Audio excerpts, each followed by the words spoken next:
Selamat pagi semua. Hari ini kita belajar hubungan antar garis. Adapun yang menjadi tujuan pembelajaran kita hari ini yaitu siswa dapat menjelaskan hubungan antar garis, baik itu sejajar, berpotongan, dan berhimpit menggunakan masalah konkret.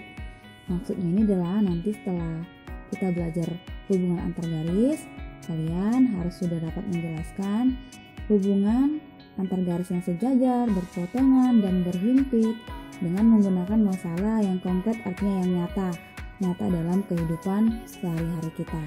Nah, sebelum itu kita harus tahu dulu pengertian garis. Garis itu apa sih, Bu? Nah, coba kamu perhatikan ilustrasi berikut. Ada beberapa titik ya, titik-titik. Nah, lihat gambar titik-titiknya, semakin ke bawah dia titiknya berjarak semakin dekat ya, semakin dekat jaraknya, semakin ke bawah titik-titiknya sudah. Nah, ketika titik-titik tadi digambar akan dengan jarak yang semakin dekat akan menghasilkan garis. Jadi maka dapat disimpulkan bahwa garis itu adalah kumpulan dari beberapa titik yang dihubungkan. Itu untuk pengertian garis. Nah, dalam garis ada istilah yang namanya garis lurus. Nah, garis lurus ini adalah garis yang memanjang dan tidak terbatas di kedua ujungnya. Jadi kamu lihat ini gambarnya ada dua arah ya garisnya ya. Jadi dia memanjang aja, lurus aja, baik itu mau ke atas, ke samping, dia lurus aja. Nah, itu dia garis lurus, tidak menyimpang kemana-mana ya kan. Lalu ada yang namanya sinar garis. Nah, sinar garis ini garis yang diawali oleh satu titik. Nah, lalu sedangkan ujung lainnya menuju suatu arah tak hingga. Jadi pertama diawali dengan satu titik, lalu yang ujung lainnya itu mengarah ke tak hingga. Lalu ada yang namanya segmen garis atau ruas garis. Itu garis yang dibatasi oleh dua titik.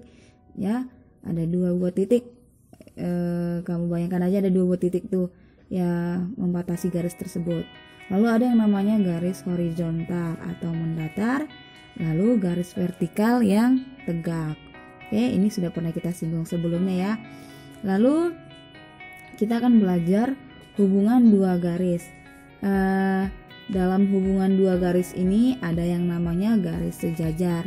Nah, garis sejajar ini adalah dua buah garis atau lebih. Sebenarnya garis sejajar ini bisa lebih dari dua ya garisnya, cuma karena kita lagi membahas hubungan dua garis, jadi ada dua garis ini ya.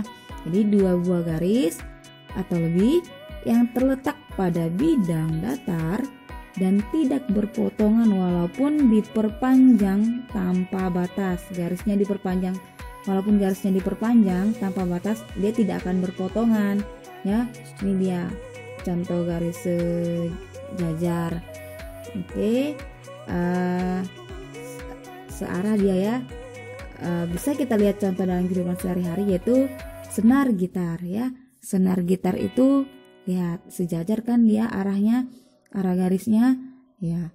Lalu ada yang namanya lagi garis berpotongan. Nah, garis berpotongan ini adalah dua buah garis ya yang bertemu atau berpotongan pada sebuah titik.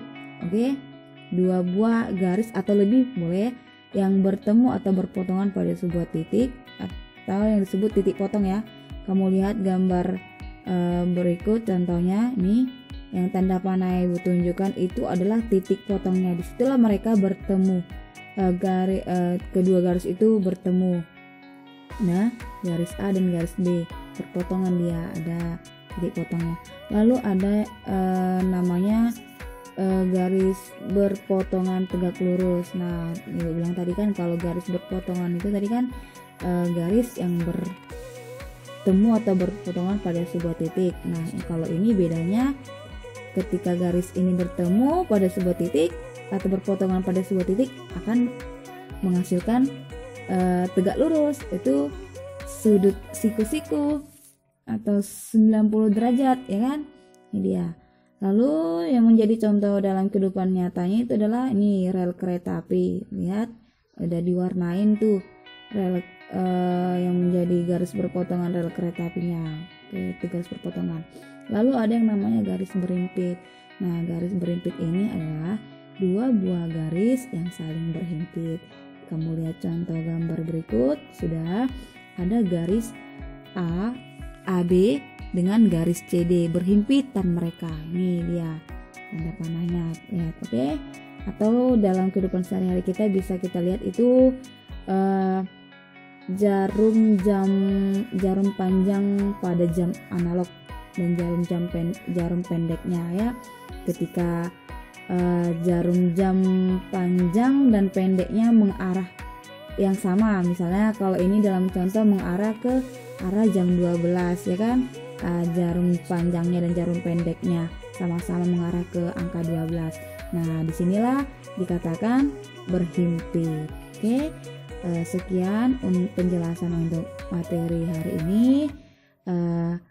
Untuk yang kurang paham dalam penjelasan ini boleh ditanyakan kembali, dan untuk latihannya